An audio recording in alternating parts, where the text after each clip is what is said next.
Hello, and welcome to Here We Are, the mindful podcast for millennials, where it's all about remembering where we've been, knowing where we're going, and taking up space in the present through the art of storytelling. I'm your host, Teka, and I'll tie together the practice of presence and life lessons with faith and mental health nuggets too. Whether sharing my own experiences or featuring a special guest, I hope to inspire you to take control of your story and take control of your life. I hope you receive what you need from today's episode. And remember to check out the show notes in the description for links that I reference. Ready? Let's journey. All for watching and listening. I really appreciate the support. Here We Are, the podcast for millennials. It's definitely focused on storytelling. And today I have a very special guest here. Me mama. No, I'm playing my mom. Yes, mom. She is here to join me finally on the podcast. She was strong-armed into joining me for this episode of the podcast. And I really want to talk to her about her journey through motherhood. If you haven't caught the theme already, this month is focused on motherhood and mental health. And I'm really excited to hear my mom's story. I feel like I know majority of her life story, but I'm sure there are things that have been left out or things that I don't know or details or questions that I just haven't been able to ask. And so that's what today's episode is going to be about. So first, do you want to introduce yourself? Because I call you mommy, but that's not her government. Hi, everyone. Welcome. My name is Donna from Jamaica, Manchester, Jamaica. And of course, you know my daughter, a podcaster, Teka. So welcome. Thank you. So yes, you all, if you haven't caught on by now, I'm not sure. I don't hear it. A lot of people say that my mom has an accent. I don't hear it. But yes, she is from Jamaica. Both my mom and biological father are born and bred on Yard. So we are going to talk about Manchester, Jamaica. Manchester, Mandeville, Jamaica is very country. It's not a resort. It's in the mountains. Beautiful. So journey to get to the beach would take like y'all how long? Like 3 hours, 4 hours? Well, we have some beach closer, but the main beach like Montego Bay to the touristy areas, Ocheria, so it'll be about 4 hours. For me, it would be 4 hours of car sickness when I was a child. So, yeah. Yeah. Okay. So definitely a interesting journey. Of course, coming to the States. My mom, to my knowledge, came to the States when she was 13. And so she attended high school here in the States, which apparently the States were behind with their education. When she got here, she was far more advanced, but had to take some classes and became a freshman at Woodrow Wilson High School. Is that the first high school you went to? Paul Junior High in Washington, D.C. Was my first. That was middle school. I was in 7th grade when I went to Paul. Oh. And then high school was Woodrow Wilson High School in Bethesda, Maryland. Yeah. Yeah. So we're not going to go back that far in her story, but I do want to start off by asking about life before you became a mother. Like right before, when you had me, you were 25, which I could not imagine being a mother at 25. At 25, I could barely take care of my dog, let alone myself or another human.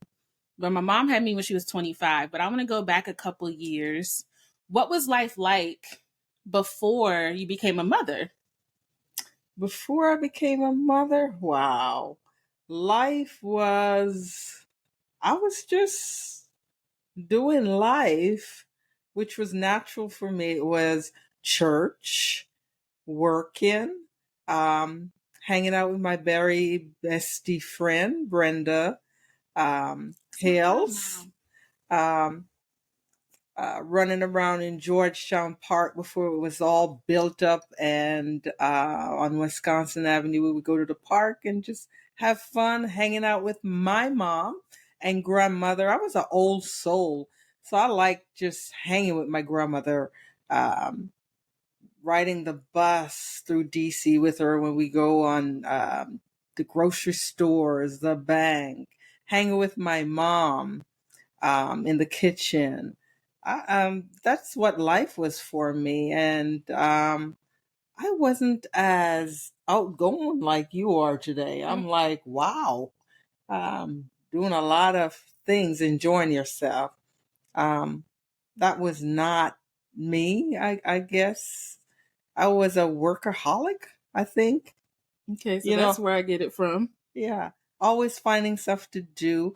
I think when we were growing up, our parents, we had to do chores and they didn't allow us to idle a lot.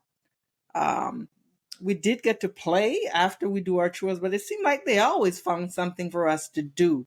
After you finish one chore, they always found something for you. You you didn't have any idle time. So yeah, I wasn't as adventurous as you are today, and that's a good thing. Different generations. I was just about to say, enjoyed life. It was a different time back then. You were a different generation.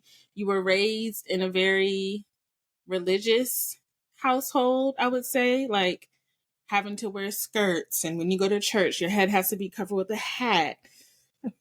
You can't wear earrings. You can't get your nails done. Red lipstick means you a Jezebel. Like, don't go to the movies. Can't listen to secular music. Like, very strict. And so, of course, after experiencing that kind of upbringing, how did you come into meeting my dad and then becoming a mom?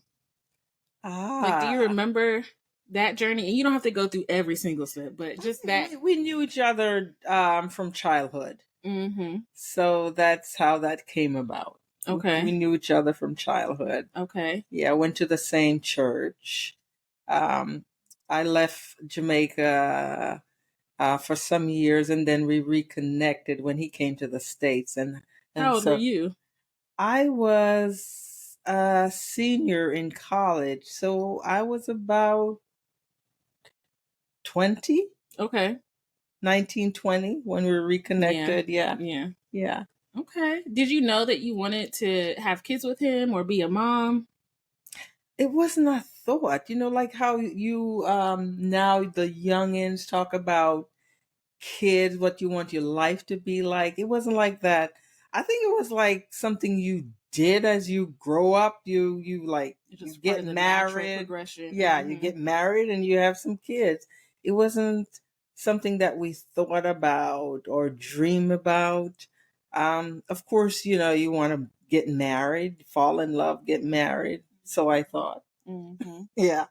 And so it wasn't a discussion. I don't think I discussed I want to have kids. Okay. It was just something that happened. Yeah. Well, not really, because I think I was first couple of years after marriage, I was on birth control and I stopped. So yeah, it was some thought. So it was planned. Yeah. It was planned. Okay. Do you miss anything from being single or childless? No, because I didn't do a lot. Yeah. Like you are now, busy all the time, have to get on your schedule. I didn't have that. The calendar. Yeah. Okay. Even now, I have to get on her calendar. What? I'm your mama. Listen, no, I'll make time. Okay. So yeah, you do make time. You mentioned kind of, you said like, back then it was just natural progression. You fall in love, get married, they fell out of love, and my mom became a single mom, which is not uncommon, right? I think a lot of people can relate that, in the Black community, single parenting, whether it's mom, grandma, dad, uncle, somebody is taking on the role of caregiving, either by themselves or with a village. And so when it comes to your journey, well, I'm sure it was an adventure. As a single mom, what was that like? Like, what were the challenges? There are so many challenges because I did not think I would be a single mom. My mom became a single mom of 7. So I watched that growing up. And so I didn't think that would happen to me. So lots of challenges. While I had my grandmother, my mom, and I had some very good neighbors who were there to support me, it was exhausting. Um, I think I was doing it uh, by having adrenaline going because I just did it because I had to. But thinking back, I was exhausted because now that I'm a single mom, I had to work to support us to keep a roof over our heads. For a long time, I didn't have the support of your biological father. I had to do it for a long time on my own. So the finance were challenging. There were times when I was robbing Peter to pay Paul to make ends meet. You had daycare that I had to put you in so that I could go to work, so we could live a life. They live and eat. Yeah. The physical part, the mental part was a lot of challenging. I just did it because I had to. You were a good baby, so you're welcome. No, yeah, you were good. There were a lot of times I got home from work and I remember after taking care of you, making sure you were okay, you were safe. We were there watching TV, watching Barney. I would wake up and you were still there playing with the pots and pans, and occasionally you would get into the toilet paper, have it wrapped all around you, and it was funny. But being a single mom, it was hard. Yeah, it was hard. You mentioned like mental challenges. Do you remember like how? Because back then, depression, anxiety, I don't know, that wasn't something that you talked about on an everyday basis. It wasn't as common as it is now. But would you say that you experienced that back then? Like you said, you were running on adrenaline, but that's probably also stress and other things. Like, how do you remember your mental health being as a single mom? We didn't talk about it. I didn't even know the terms mental health. Who talked about that? It was how I coped was a lot of prayer, talking to my mom, talking to my grandmother. That's how I coped. So mental health was not something that we talked about. It wasn't even heard of. At least I didn't hear about it then. So it wasn't something I thought about, my mental health. I just go with the flow. Yeah. Because you had to. So I'm sure I had periods where I did have some depression, some anxiety, but I didn't know what to call it. Right. I didn't know what it was called. You were just sad. Sad. Yeah. Or I don't know. Were you grieving, crying? Were you mad?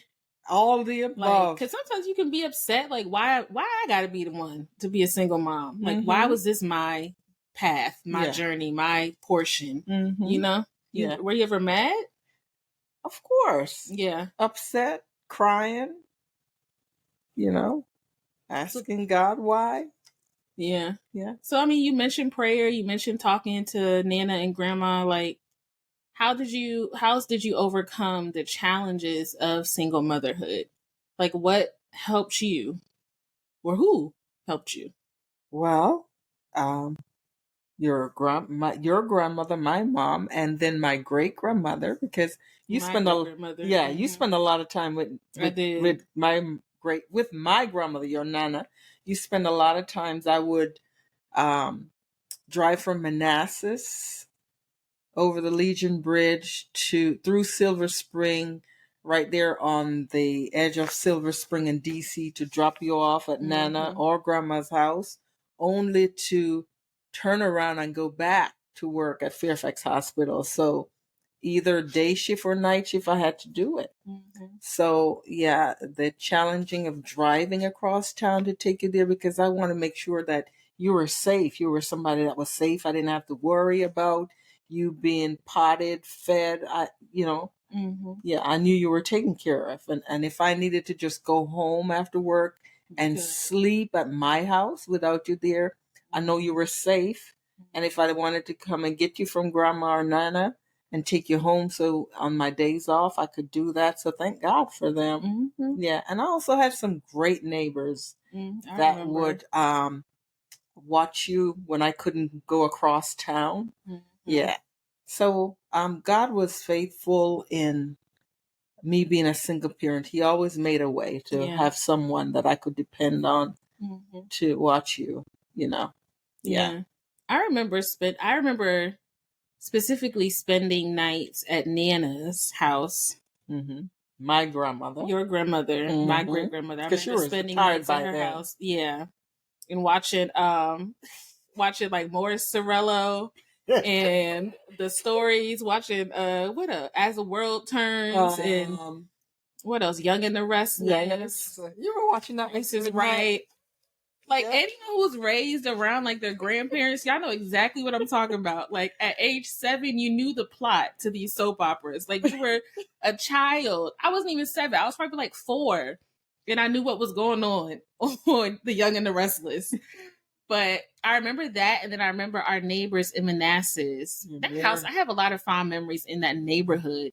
But I remember specifically like maybe like 4 neighbors that probably either were helpful, watched me, or just we were close to. Stephanie, Bratton. So the Brattons, Mary and Brian, right across the street, and then one of the Jenkins sisters, lived down there. Karen Jenkins. Karen Jenkins. It was Karen. And then I don't know when she moved in, but remember the Barbers, Charmaine? Oh yeah.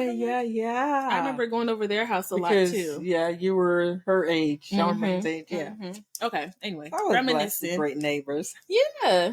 So that's one thing as a single mom, or if you're listening and you're experiencing single parenthood at some point, having a village, having neighbors, having family, having a space like daycare to take your kids to is so important. You know, like you said, you had to work night shift, day shift, like work as much as you could so that you can make sure that I could go to daycare or so that I could eat.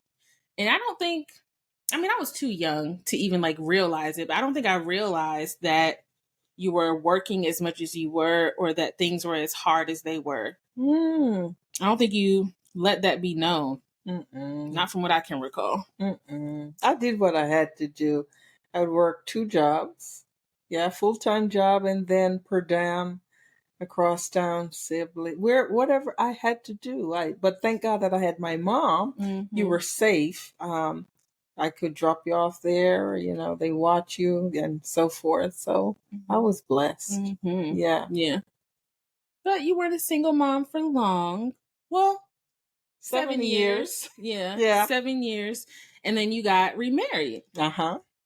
And so when you got remarried, you gained 3 stepchildren. Bonus. We call them bonus children. You gained 3 bonus children. But you were my age, basically. You were 32. I'm 33 now. Oh, my goodness.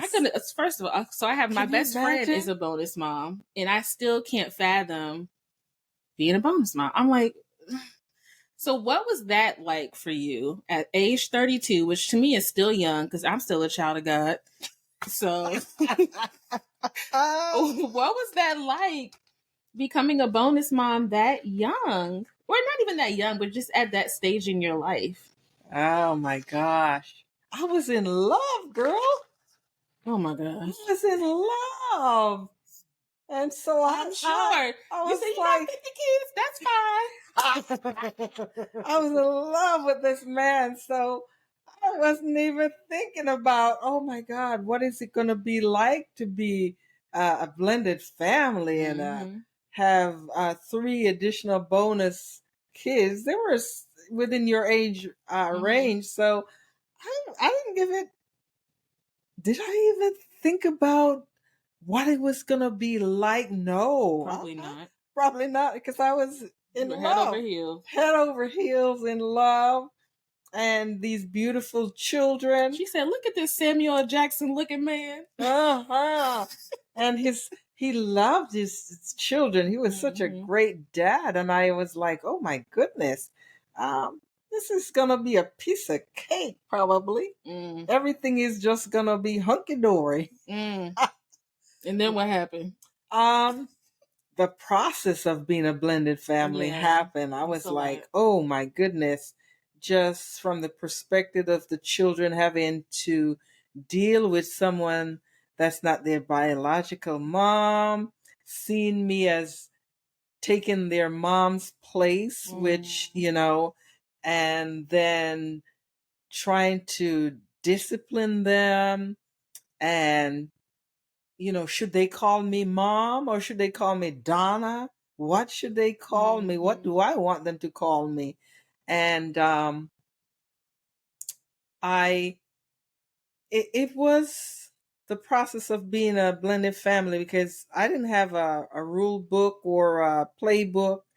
And back then when I was doing this, I didn't have all the resources that are available. I don't think we had YouTube then, or Instagram, or computers. Or did we have computers? Yeah, you did in the 90s. But it wasn't like, oh, I can Google how to be in a blended family. Right. It was like, I don't know. I didn't even have a phone. I think I had a phone, those big battery phones you wear in the shoulder anyway. But I didn't have a playbook of how to be a blended family like I have now. I can listen to podcasts. And so I made a lot of mistakes. We did. Blending together. Not making space for you to talk about how you feel about it. So I think there was some trauma for you as well as the other, my bonus children too. It was a lot of mistakes. They were not detrimental. Probably what you call it, trauma, childhood trauma. I'm sure that you probably, I know you did therapy, and hopefully I probably needed some therapy, or still do. I feel like I remember us trying to go to family therapy maybe like once or twice. Do you remember that? Yes. Was it? Like we did. Once? Did we go multiple times, or did I black it out? No, I don't. We did multiple times, but it probably was a few sessions. Okay. I only remember one session. Yeah. So you all did, even though you made mistakes, you all did, once you realized what resources were available, you did start to implement them, Yeah. But like you said, you realized back then, because in that day and time, they didn't even really endorse remarriage in the church at that time. Oh my goodness. Because it was that's a whole story. I know, that's a whole nother podcast episode. Because it was like, once you're married, you are married to that person for life, no matter if you divorce them or not. Right. So remarrying is considered like adultery, basically. Right. They didn't endorse it or like condone it. So it probably wasn't heard of for any other blended families to be in your community. True that. Unless someone happened to be maybe at work or in the neighborhood, but definitely not in the church community, which is your main community. So y'all didn't have the rules or the blueprint. And so I think now as an adult, I can definitely see that with a lens of grace. I think also because I'm watching my best friend Monique go through it. And she became a bonus mom at 30 officially, but they were together, 5 years before? I can't do the math, Monique, you do it.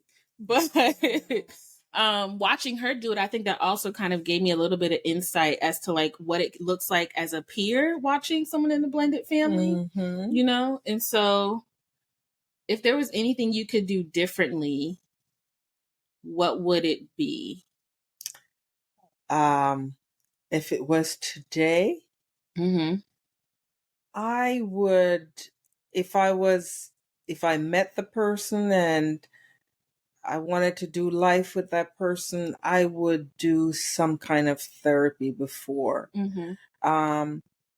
to say, is this is what's gonna be expected. Not clear cut, but I would just some tools. Yeah, some tools.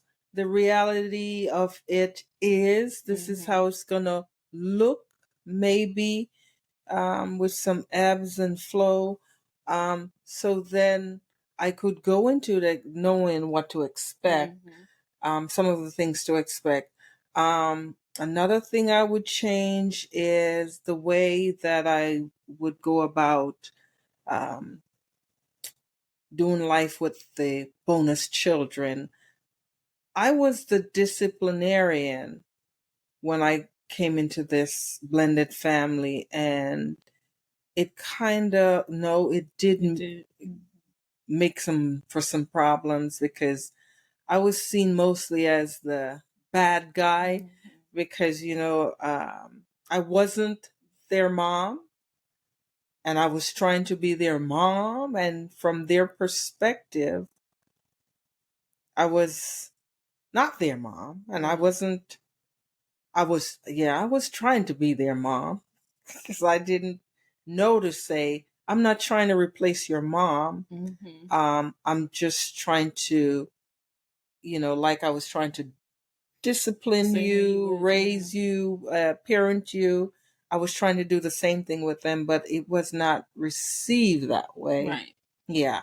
And so I would change that and allow my husband, the biological dad, to do the disciplining of the children. So then I wouldn't look like the bad guy all the time. As they're already trying to adjust. They were also trying to adjust to you. Yeah. You know what I think also makes it challenging? Because I think of it from like my perspective. I remember one time we were riding in the car, and I had asked Dad, I was like, so when can I call you Dad? Or I asked him like when or how or what should I call him? I was like desperate for a father figure. I was looking for a dad. But I think that's because my biological dad was not in the picture at all.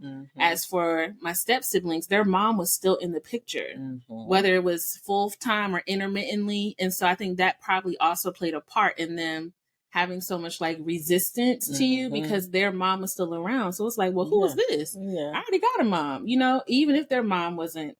Or maybe they were thinking their mom would feel jealous or bad if they call me mom. She's not your mom. Yeah, they were trying to be loyal to her. Yes, yeah. And their loyalty as kids came out as, I don't know, it came out as like hostile. That's the word that came to mind. Almost kind of like,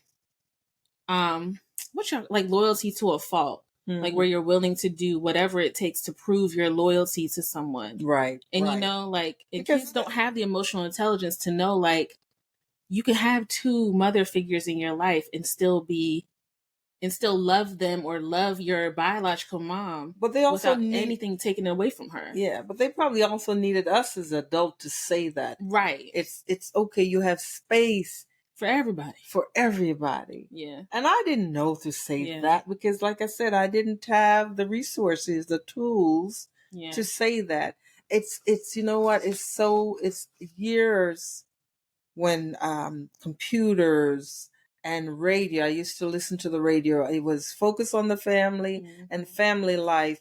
And I would listen to the speakers, and they began to talk about blended family.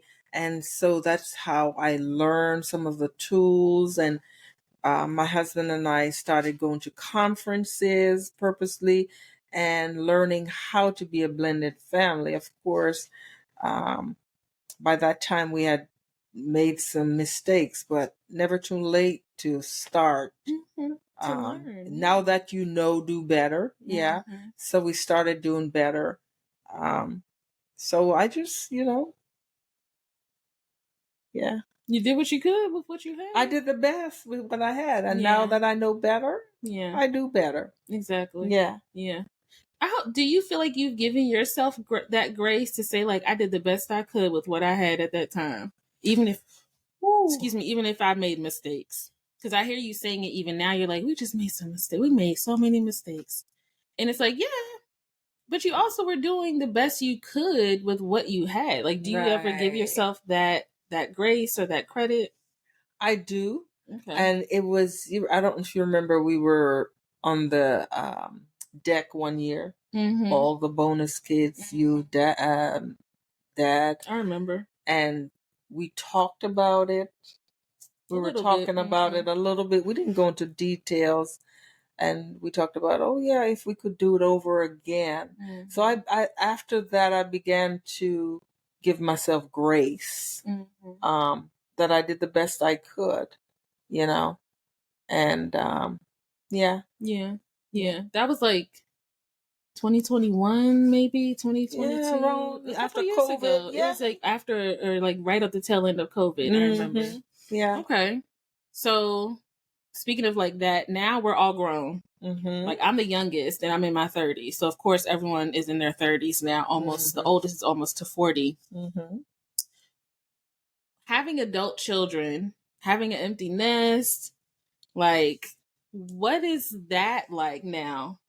We are out here on our own.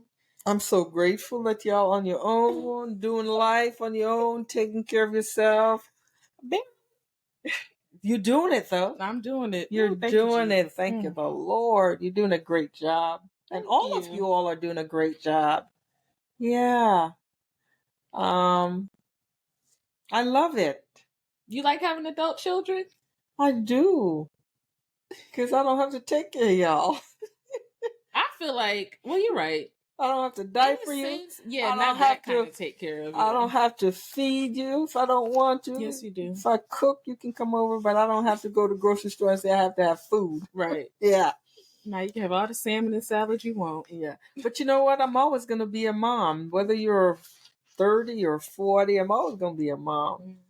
I'm learning how to give advice when you ask for it. I'm not good at that, Yeah. Unsolicited. Yes, unsolicited advice and opinions. But that's okay. Yeah. I hear you, but I'm still going to do what I want to do. I know that. I definitely know y'all going to do what you want to do. I'll just let y'all do what you want to do. Yeah. So having adult children, what would you say is the fun part or like the surprising part of it? Ooh, boy. The surprising fun part of having grown kids, you giving back to me gifts like today, Mother's Day. Yes, today is Mother's Day. We're recording on Mother's Day. We're having a little sleepover. You come in and surprising me with just visiting me. And sometimes talking adult talks. Although I'm still trying to get used to it. Like she is grown, isn't she? And is. Pay all my bills. Yes, you do. Oh, praise God. Whew, hallelujah. I think that's something I've noticed too. As I'm getting older, it's more like, I don't know, you can tell me if I'm wrong, but it's more like two women seeing each other versus like an adult and a child. Because I'm still your child, but I'm an adult child. So it's like you said, we're having now conversations that grown-ups have. Right. Versus it being stay in a child's place, or I'm telling you what to do, or I'm telling you where to go. It's more so of like, just keep me in the loop and let's have conversations. Like, it's no longer, what's the word I'm looking for? I'm the adult. I tell you what to do. Listen up here. Yeah. It's no longer hand holding. It's guidance, but without having to facilitate it. It's guidance where you get to kind of give it and then let me decide which way to go. Right. Versus having to hold my hand and literally push me or point me in the direction of the path, which I hope is a relief as well. I used to tell you this all the time. I remember being home from college and, I had my taste of freedom in college. So I'm ready to run the streets because I'm like, that's what I do when I'm in school. So why I can't do that when I come home? You're coming to my house. Right. But you would have it was almost kind of like you were fearful, like, or almost like anxious that something was going to happen. And I always tell you, I'm like, trust the way you raised me. That I'm not about to go out here and act a fool. Trust the way you raised me. Even though right now I'm being rebellious and I'm acting up, I'm getting tatted and pierced. Like, know that I'm never going to put myself in a situation that I can't get out of. Trust the way you raised me. And I think I had to keep reiterating that because it's like, I'm grown. Like, trust the way you raised me. To me, you weren't grown. You were still my baby. Okay.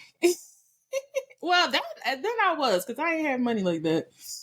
But and money doesn't make you grown. I think I was still growing. I'm even still growing now. You were growing. I was growing. Yeah. Mm-hmm. And so being an adult, I was coming of prayer into it. And staying up at night, waiting for you to come through the door. Is that part of having adult children too? Yeah. Do you stay up late now, wondering where I'm at? No, I don't wonder where you're at, because now I, like you said, trust the way I raised you, but I just ask God to protect you and know that God got you in His hand. And I said, "Oh, Father, you know, that's your child. You loaned her to me for a little while, and I did the best I could with her. She's in your hands, and you love her more than I love her." That's real. And so, yeah, it's real. God created you, and He loves you more than I love you. So I said, you know the plans you have for her. So, Father, she's yours. Look out for her. Okay. So, and he's doing a great job looking out for you. Yeah. So now, also having adult children means you're not only mom, but you're also grandma. What is that like, being called grandma? Because your 20, 30-year-old self could imagine, like, being somebody grandma? No. I'd have been like, don't call me that. I'm not old. Because in my mind, grandma means old, but it doesn't. It doesn't. It doesn't mean old. It's beautiful just to be a grandma, you know? Yeah. That's such an honor.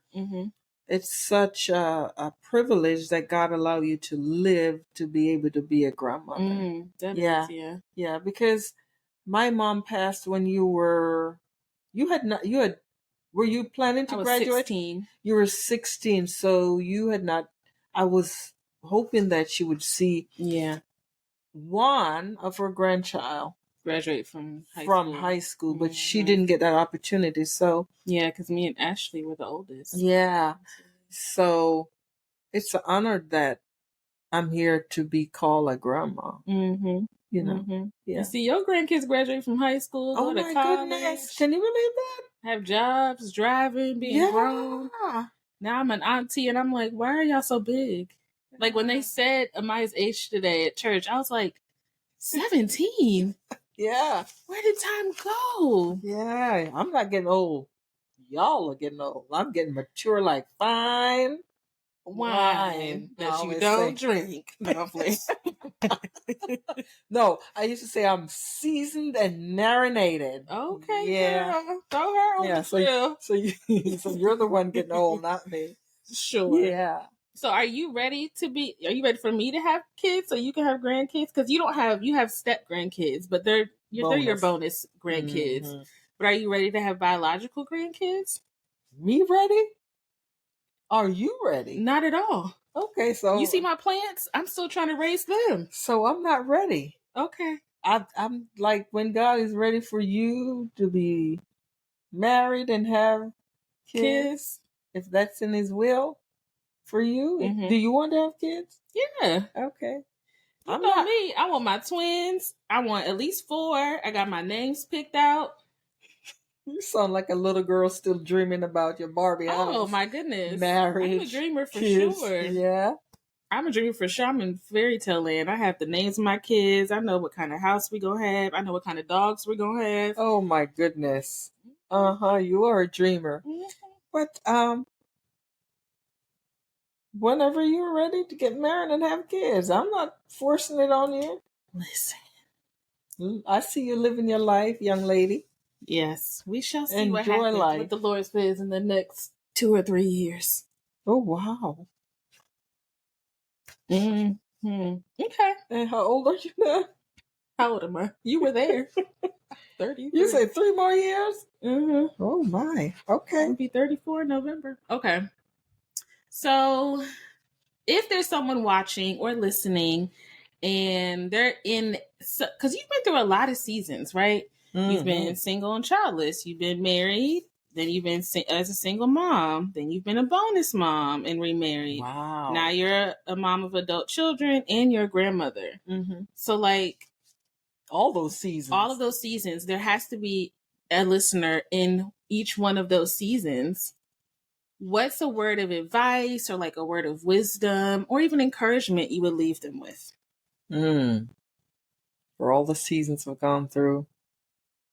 I would just say each season's comes with different challenges. And each season is fun. You just got to live within that season.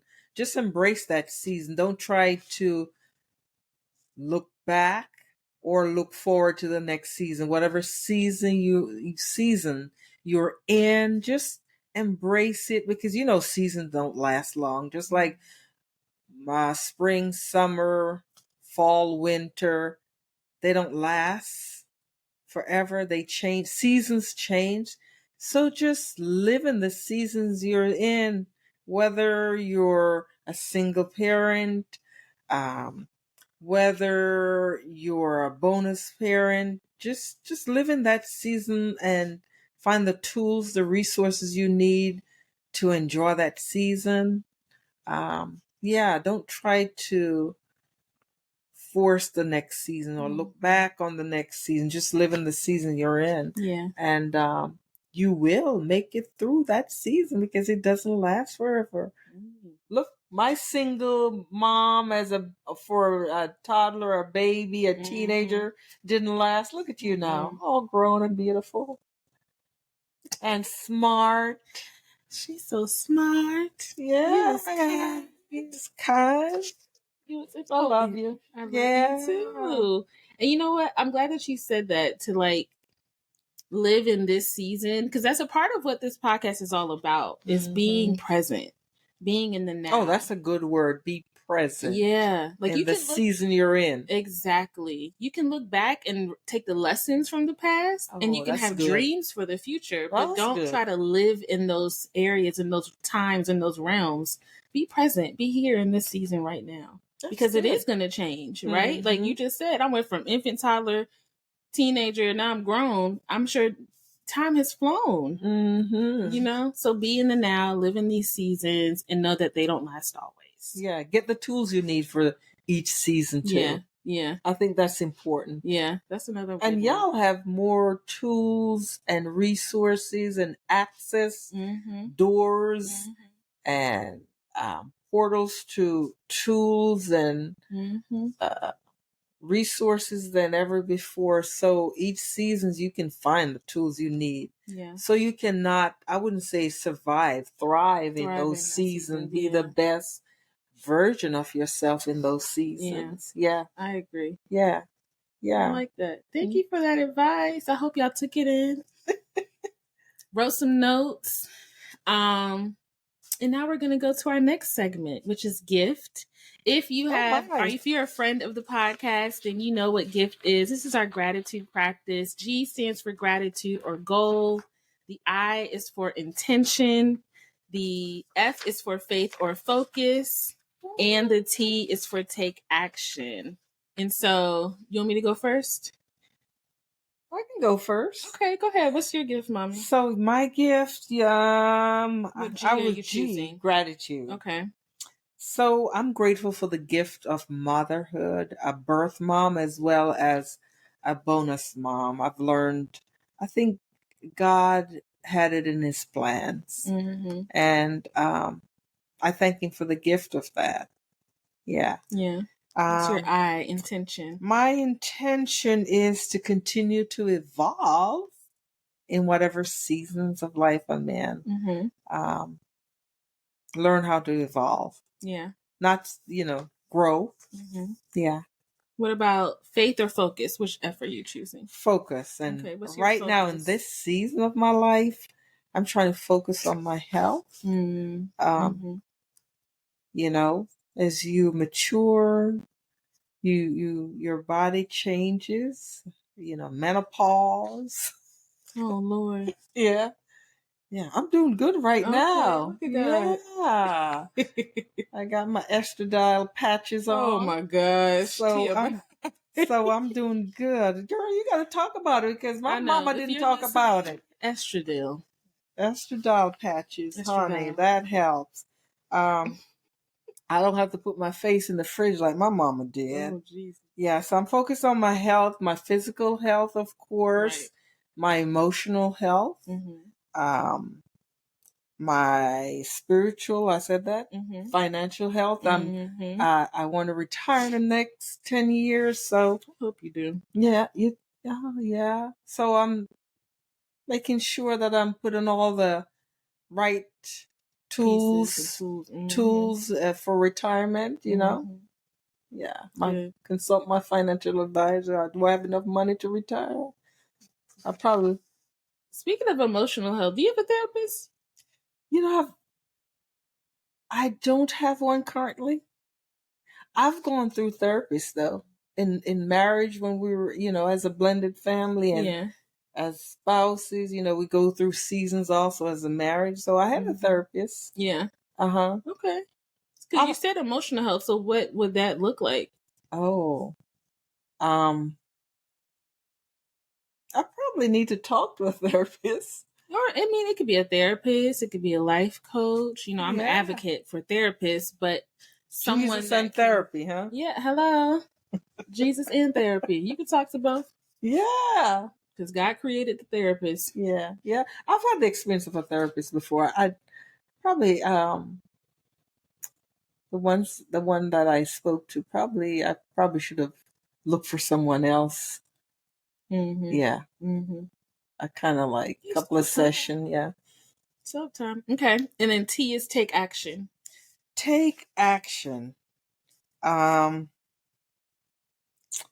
need to write down my goals, for this season of life that I'm in. Short-term goals, like every month, write down 3 goals, what I want to accomplish, and because they said if you write it down, put it somewhere where you can see it, Write the and vision. be intentional about doing those things. Yeah. If I want to focus on being intentional about my health, walking 30 minutes every day, I need to do it, not talk about it. Yeah. Do it. My financial health. Well, you have my financial advisor. Yeah, I do. And thank you for doing that. I'm putting the pieces together, you know, for the next 10 years of retirement. Good. I'm excited for you to retire. What am I going to do if I retire? Take care of my kids. No, I'm playing. I'm going to travel. I hope you do. You can come with me. Travel, see the world, do something you've always wanted to do, but didn't get to do because you were dedicated to parenting. Yeah. Well, I'm living. Y'all living now. You and Dad are grown. Y'all always in somebody camper or traveling somewhere. So y'all living. Yeah. Enjoying life. Yeah. Continue to enjoy life. Thank you for your gift. Yes. Is that it? So gift GIFT. Oh my. Gratitude or goal. So my gratitude. You made this so easy. You're welcome. I was like, what is this gonna be like? Well, we're not done yet. Oh, okay. All right. My gift. So my gratitude is definitely for the village. Like I said earlier, I remember days spending at Nana's and Grandma. I remember catching the bus with Grandma to go to Murray's. Yeah, that one. I don't know if it was an international mart or not, but I just remember I was going there to get Jamaican food. My intention is to be present in this season. I like the advice you gave, is to be present in this season, because I am a dreamer. And sometimes when I dream, I think of also the what ifs and like the worst case scenario, and it kind of makes me a little anxious. And so I need to practice being present and just like having fun in the season that I'm in, because it's not going to last long. Right. In a good way and in a bad way, or not so great way. My faith is to trust the path God has for me, because at the same time, the way that I dream and have all these ideas about where I'm going to live and how many kids I'm going to have. Oh boy. The dogs I'm going to have, like. I'll be anxious just listening to you. I need to trust God's plan and have faith that he knows the desires of my heart, but he also knows what's best for me. What's best for you? That's he also the key. knows what's best for me. Mm-hmm. Yeah. And then my take action.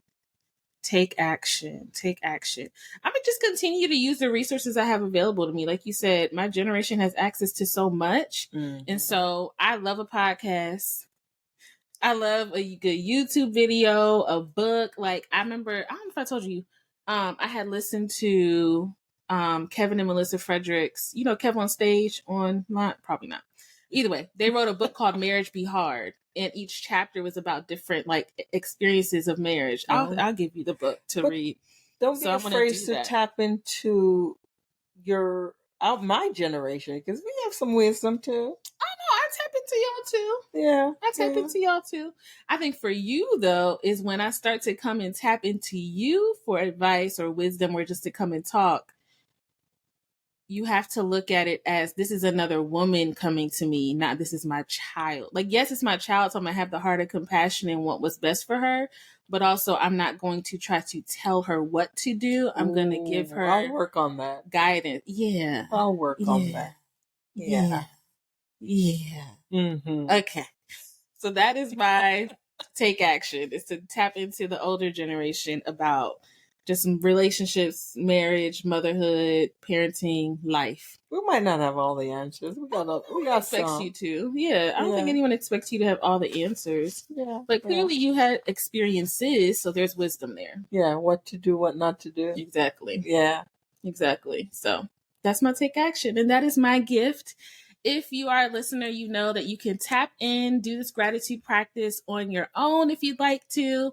There's a pin post on the HereWeAre Pod Instagram with a reel that explains each of the parts: gratitude and goal, intention, faith and focus, as well as take action. So share your gift. The last segment is our favorite segment, Tunes ATM. This is the time of the podcast where we get to share what we're vibing out to. Do you know what a vibe is? Explain what a vibe is. A vibe is like the energy that you feel. Like, energy. You know how some people are like, oh, they have good vibes. Yeah. Like, they have good energy. I can tell, like, they got a good intentions. Uh-huh. Right? Their aura. Yes. A lot of different words for it. But good vibes or vibe tunes is about what you've really been feeling. What's the music that's been giving you a certain type of energy? And so when I think about, because you know me, I love music. When I think about music, where did you get that from? Because I don't know. Maybe this is just what makes me unique. Yeah, because I like music, but not the way you like. Yeah, you're all into the music. Like, whoa. In all different types. Get in your car, leave my music. I can't turn the channel. Because you want to listen to, I don't know, we listen to talk radio or AM channels. It's just AM? I don't know about that. Either way, if you are listening, the playlist is on YouTube, Apple Music, and Spotify. I tell you all the time, it is eclectic. So you're going to find some gospel. You're going to find some trap. You're going to find a little bit of soul. You're going to find some Christian soul. You might even find a little twerking on there. Do you know what twerking is? I've heard of it, seen it. It has African roots. Oh, is that what twerking is? It has African. You didn't know it has African roots? Have you not seen like tribal dances? And yeah, tribal dances. They're moving their bodies. They shaking their butt. I don't know. The twerking I'm thinking about is, the back part jiggling. The back part jiggling. Not the tribal, the real tribal dance. Yes, it's evolved. It's evolved a little bit. That's what twerking is now. The tribal dance. Oh. It has roots in it. I'll send you a YouTube video about it. Okay. But I know your song's not a twerking song. What's your vibe tune right now? It is not a twerking song. It's not a twerking song. Is it? No. Okay. I'm about to say, don't surprise me now. My lately when I get up in the morning to get me going and positive, it's Surely Goodness, Surely Mercy, by the Brooklyn Tabernacle Choir, featuring Shane. Shane. Yeah, surely goodness, I love it. Psalm 23. Psalm 23. Surely goodness, surely mercy. That's the name of the song. Beautiful song that gets me positive going in the morning. Yeah, when I get up. Well, we have that in common, 'cause I like to listen to music in the morning. Yeah, I know you're not a talker in the morning. But I'm about to say, I'm also not a morning person. No, you're not. Please do not talk to me. I was like, oh my. Especially if I have to get into talking to people all day. Yeah. I almost take a vow of silence. I know. I noticed it. That's something I learned about you as an adult. I'm like, she really isn't a morning person. Okay. I'm becoming one, but okay. It's okay. So I get that from you. I like to listen to music or podcasts. Like just listen to something that has nothing to do with work, but also can kind of like help me set the tone for the day. So it sounds like this song sets the tone for you. Psalm 23, surely goodness, surely mercy. Sometimes I'm laying in the bed and I'll just play it. Alexa. Look at you with technology. Play this song. Okay. Well, my vibe tune of the moment is called Praise Jah in the Moonlight. And it's by YG Marley, who is actually Lauryn Hill and Rohan Marley's son. So Bob Marley's grandson. Oh, we were talking about that. We were watching a movie yesterday when us girls got together. We were watching, what is the Bob Marley movie? The new One Love. One Love. Yeah, we're like, we're talking about his sons that married, have a child with Lauryn Hill. Yeah. Rohan. So I like that song though, because it's basically talking about how you're going to go through seasons of your life or times in your life where things are tough. You may feel alone, but God is always still there, you know? And, like in Rastafari, they call God Jah, but they're basically saying like, you can still praise him even when it's dark, even when things are not going the way that you expected them to, even when you feel alone, you still have someone there. You have a friend, you have God, you have the ability to make it through. And so I like that song a lot. It's a good vibe. But that is my vibe tune today. Okay, and so it's on the playlist. It'll be on the playlist. Okay, so I can listen to that too. Yeah, I'll send it to you on YouTube. Yeah, on the YouTube.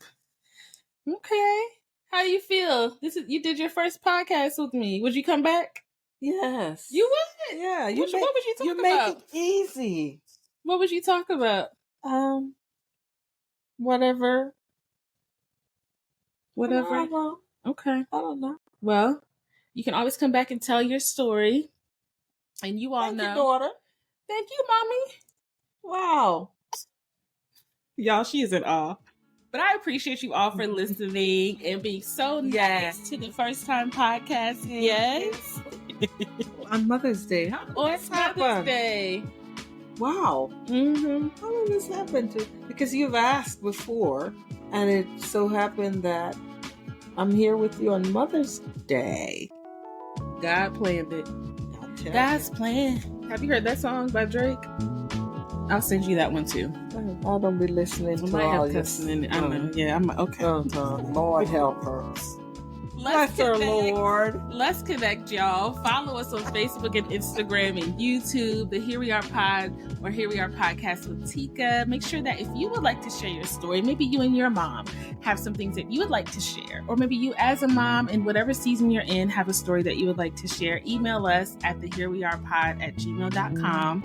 Remember that your story can inspire and encourage someone else. Thank you all for listening. Yeah. Happy Mother's Day. Happy Mother's Day month. Happy Mental Health Awareness Month. Happy Nurse Appreciation Month, week, day. My mom's a nurse for over 35 years. Why are you telling my age? Okay. Happy Teacher Appreciation Week or Month. Happy Lupus Awareness Month. It's a lot going on in May. Oh, wow. Yeah. But just happy you. Take care of yourself and take care of each other. Bye. Bye-bye.